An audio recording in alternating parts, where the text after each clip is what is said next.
오빠 비 오는데 왜 이렇게 나를 오래 기다리게 해? 빨리빨리 좀 오지 그랬어 라는 말을 분명히 들었을 겁니다. 어떻게 해서든 이 관계를 지키기 위해서 자존감 다 내려놓으면서 아 미안해 내가 좀 늦게 왔지? 라는 말을 분명히 했었을 겁니다. 그런데 결과가 어떻게 됐습니까? 내가 참아줄수록 그 여자분들은 점점 더 예민해지고 우리가 맞춰줄수록 그 여자의 요구는 점점 더 뻔뻔해지지 않던가요? 오늘은 여자가 남자를 호구로 볼 때 4가지 행동에 대해서 분석을 해드리고자 합니다. 첫 번째 징후, 본인의 감정적 히스테리와 바닥을 남자한테 아무런 필터링 없이 배설하는 것입니다. 자기의 기분이 좋지 않다면서 하루 종일 연락으로 피를 말리고 자기의 불안한 감정을 조금 해소하겠다고 남성의 일상과 주변 관계를 사사건건 통제하려고 드는 거죠. 그리고 남자한테 이렇게 말할 겁니다. 오빠 내가 원래 불안한 감정이 많아서 그래. 내가 과거에 상처가 많아서 그런 거니까 오빠는 나를 이해를 해줘야 돼. 제발 여기서 혼자 로맨스 소설을 쓰지 마세요. 아 이 여자가 상처가 많구나. 내가 이것을 보듬어주는 구원자가 되어봐야겠다. 호구로 만드는 가장 큰 트리거예요. 그리고 더 큰 문제가 여자가 진짜 불안한 성향이 아니라는 겁니다. 본인 스스로 그것을 고칠 생각은 눈꼽만큼도 없으면서 우리 아우님들에게 그런 쓰레기 같은 감정을 일방적으로 전가하면서 그것을 감당해 보라고 강요한다는 거죠. 절대 그 여자분들은 지금 우리 아우님들이 편해서 그런 게 아니에요. 나 원래 이런 사람이니까 너가 알아서 그것을 다 감당해봐 하는 오만한 서열 정리가 끝난 것에 불과합니다. 아우님들은 그저 사랑받는 남자가 아니고 감정 하청 업체로 전락을 해버린 겁니다. 두 번째, 자신의 규칙은 절대적인 법이 되고 아우님들의 규칙은 휴지 조각 취급을 해버릴 겁니다. 여자가 정말 좋아하고 우러러 보는 남자 앞에서는 그 남자의 선을 귀신같이 파악을 하고 눈치를 봅니다. 그러나 우리 남자를 호구 취급하는 순간 정반대 현상이 발생하는데요. 오빠가 나 데리러 오는 것은 당연한 거지. 나 원래 친구 만날 때 연락 안 돼. 오빠가 이해를 해줘야 돼. 이렇게 온통 이기적인 자기의 규칙만을 강요합니다. 하지만 남자가 분명히 기분 나쁘다고 하지 말아달라고 요구했던 것들은 은근슬쩍 다시 반복을 할 겁니다. 약속에 늦게 온 다음에 미안해하기는커녕 애교로 퉁치고 넘어가려고 할 겁니다. 남자의 호의를 무언가로 양보하면은 감사함을 느끼는 것이 아니고 자기의 다음 권리를 주장하는 거죠. 기억을 하세요. 여자가 자기보다 가치가 높다라고 생각을 하는 남자 앞에서는 그 남자의 말을 굉장히 잘 듣습니다. 남자한테 복종한다는 것이 아니고 그 남자만의 규칙과 프레임을 무겁게 존중을 해준다라는 뜻이에요. 매우 높아요. 세 번째로 우리 아우님들에게 자신의 비용이나 시간, 감정을 투자하는 것을 교묘하게 피합니다. 정상적인 개념을 가진 여자라면은 절대 남자가 일방적인 독박을 쓰도록 냅두지 않아요. 남자가 비싼 밥을 사줬으면은 자기도 지갑을 꺼내서 커피를 사주려고 하고 남자가 자기를 데리러 와줬으면은 다음에는 반드시 남자의 동네에서 데이트를 하고자 할 겁니다. 자신의 경제적인 상황이 넉넉지 않더라도 가벼운 디저트나 커피를 사주려고 하고 손편지라도 써주면서 나도 이 관계를 위해서 투자하고 있다 하면서 자신의 지분을 늘리고자 할 겁니다. 하지만 남자를 호구로 보는 여자분들은 달라요. 계산한 타이밍이 되는 순간 귀신같이 화장을 고치고 거울만 보고 있죠. 그래놓고 남자가 계산하고 식당을 나오면은 눈을 반짝이면서 남자한테 팔짱을 낄 겁니다. 오빠 너무 잘 먹었어 최고야. 아우님들 제발 이런 싸구려 애교에 녹아서 아 그래 이 여자가 나한테 이렇게 애교를 부르는 거 보니까 나를 분명히 좋아하는 거야 이렇게 합리화하지 마세요. 지금 아우님들이 깨뜨려 봐야 되는 것은 그녀의 달콤해 보이는 입술이 아니고 그녀가 아우님들을 위해서 실제로 지출하고 있는 실제 자원을 보실 필요가 있어요. 마지막 네 번째가 가장 뼈아프고 가장 용서가 안 되는 행동인데요. 다른 사람들 앞에서 남자의 체면을 대놓고 구겨버린다 하는 것입니다. 여자가 남자를 진심으로 존중하고 사랑한다면은 내 남자의 체면과 사회적 가치를 정말 자기 목숨만큼 귀중하게 생각을 합니다. 특히 다른 남자나 지인들이 섞인 자리라면은 없는 거라도 끌어모아서 내 남자의 어깨를 으쓱 올리고자 하는 게 여자의 심리예요. 그러나 남자를 만만하게 보고 호구로 본다면은 친구들과 다 같이 모인 자리에서 남자의 컴플렉스나 단점을 가벼운 안주거리인 것 마냥 낄낄대면서 폭로합니다. 이렇게 말을 하기도 해요.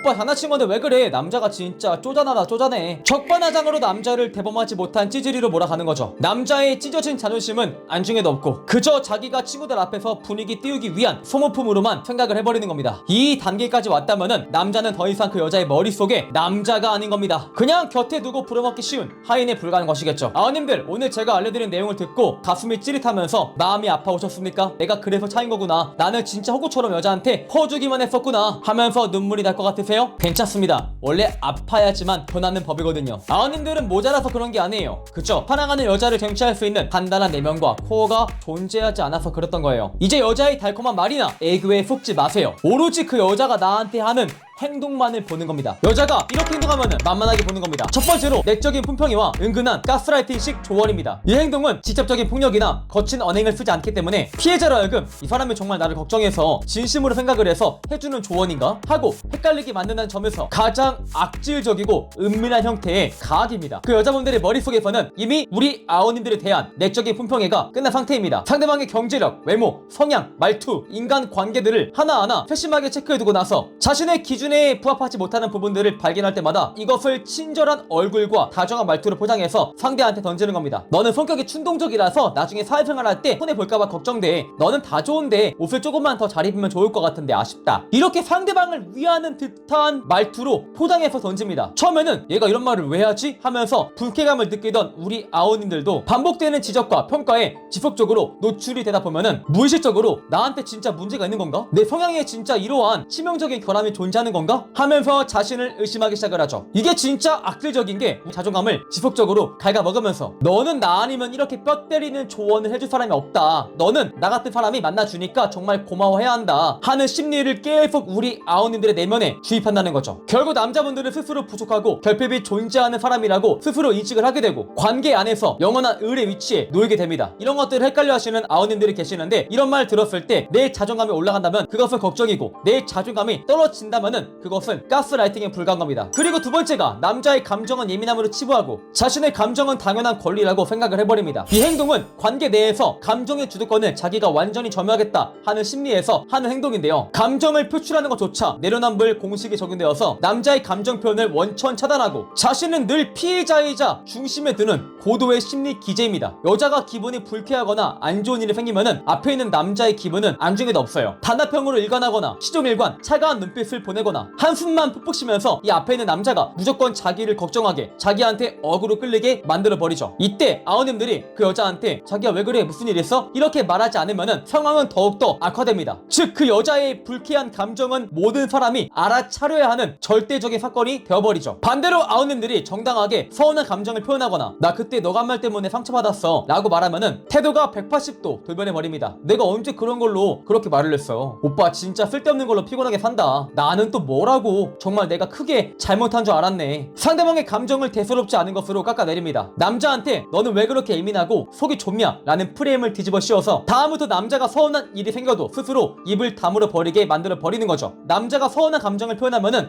또 싸움이 나고 뭔가 내가 예민한 사람이 될 것 같은데 하는 무기력함을 학습을 시켜서 감정의 주도권을 가져오기 위한 행동입니다. 세 번째로 중요한 일정을 결정할 때 철저한 통보를 내려버립니다. 이 행동은 관계의 본질이 동등한 파트너가 아니고 지배자와 피지배자의 구조로 완전히 기울었음을 제대로 보여주는 대표적인 예시이기도 합니다. 두 사람이 함께 공유를 해야 되는 미래나 일정, 관계에 영향을 미치는 중대한 변화 앞에서 상대방의 존재를 의사결정권자가 아닌 수동적 통보 대상으로 전락을 시켜버리죠. 여행 일정이나 주말의 데이트 장소는 물론이고 심지어 두 사람의 관계에 영향을 미치는 중요한 사안까지 자기가 일방적으로 결정하고 통보해버립니다. 다음 주에 우리 여행 여기로 가자. 다음 달부터 나 주말에 바빠져서 못 만나. 이렇게 결론을 내버린 상태에서 상대한테 제시를 해버립니다. 만약 상대가 자기야 다음 주에 나 일정 바쁠 것 같은데 혹은 주말에 못 봐? 상황을 조금 더 고려해보고 나서 나한테 말을 해야 되는 거 아니야? 하면서 조심스럽게 다른 의견을 제시하면은 오빠가 평소에 결정을 못해서 내가 대신 결정한 건데 왜 이제 와서 그래? 하면서 불편한 기색을 드러내고 상대방의 의견을 우리 협조를 방해하는 불편한 태클로 치부해버립니다. 이러한 행동의 기저에는 어차피 내 결정에 따를 수밖에 없는 사람이라는 상대방에 대한 가벼운 인식이 깔려있습니다. 상대방의 의견이나 스케줄을 존중하고 조율하는 과정 자체가 시간 낭비 혹은 감정 낭비라고만 생각을 하고 있는 거죠. 이러한 패턴이 반복이 되면은 남자는 관계 안에서 주도권을 완전히 상실을 해버리게 됩니다. 두 사람의 일인데도 마치 남의 계획에 얹혀 산다 하는 기분이 들 테죠. 그리고 나는 이 관계에 있어가지고 그 어떠한 영향력도 행사할 수 없는 사람이라는 무기력함에 젖어들게 되죠. 마지막으로 진짜 안타까운 게 이러한 가스라이팅이나 은근히 무시하는 기법을 당하시는 아오님들이 나 자신을 스스로 낮게 평가하고 상대방을 높게 평가하는 경향을 보인다 하는 게 진짜 안타까워요. 근데 제가 형으로서 한 가지만 말씀드릴게요. 그 여자가 정말 아오님들보다 잘난 사람이었으면은 과연 아오님들을 만나고 있을까요? 그 여자가 정말 아오님들보다 잘난 사람이었으면은 진작에 더욱 잘난 남자한테 환승을 해버렸을 겁니다. 결국 그렇게 하는 여자 또한 나랑 비슷한 사람이다 하는 것을 절대 잊어선 안 돼요. 그러니까 스스로 못난 사람이라고 절대 평가하지 마세요. 오늘의 영상이 마음에 드시는 분들은 좋아요와 구독, 추가적으로 네이버에 매력있는 남자 카페를 검색하시고 가입 인사란에 우리 아오님들의 이메일 주소를 기재해 주시면 여성과 대화하면서 즉각적으로 응용할 수 있는 미친 질문 50가지 리스트와 60만원 상당의